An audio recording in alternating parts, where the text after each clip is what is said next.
I talk to people all the time. There is so much mother incest and female, criminal sexual abuse that goes on. It's phenomenal, but I think it's far easier for society at large to listen to. It's outside of the home, it's down the street, it's the neighbor. For some reason, incest has carried such a taboo. I think it's one of the darkest things on this earth. It starts destroying people from childhood and it carries that through to the very end of their life. It's like a perfect crime of hell, but people don't want to look at it. You're right. And so I, 84% it's wild. of sexual violence against male inmates was perpetrated by female guards. Yeah, it's fascinating. I mean, I just think that society, it's easier for them to comprehend that. You know what I mean? It's the Madonna syndrome, or I don't even know, but it's fascinating to me when you start talking to people and you get them to tell their stories. Your numbers are right. I know they're right. But the Mhm. problem is that men have not talked about these.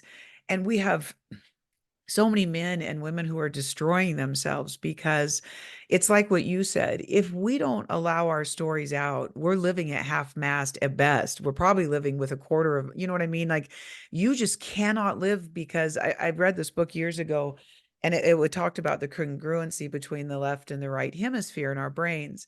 And they took this group of people and they said, tell me a secret.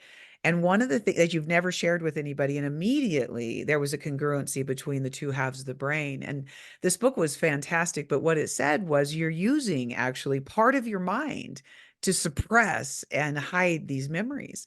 And Yeah. so we're constantly depressed. We're constantly don't know who we are, right? We're not living our authentic self because we're living this made up version of what we've done to carry on. Can you talk about that a little bit? Oh boy, I'm sure that's true. I, I would have to, I think, refer to my life. Um, that I think when we're doing that, sometimes the emotions come out, and when they come out, it's like that's the breakthrough we need. And I think in my book I talked about how there was uh, my mother was she involved me in a group that was creating child porn. It was in Right. a small town in England. And I've talked to people about it, and they said, yeah, we actually see a lot of this kind of thing.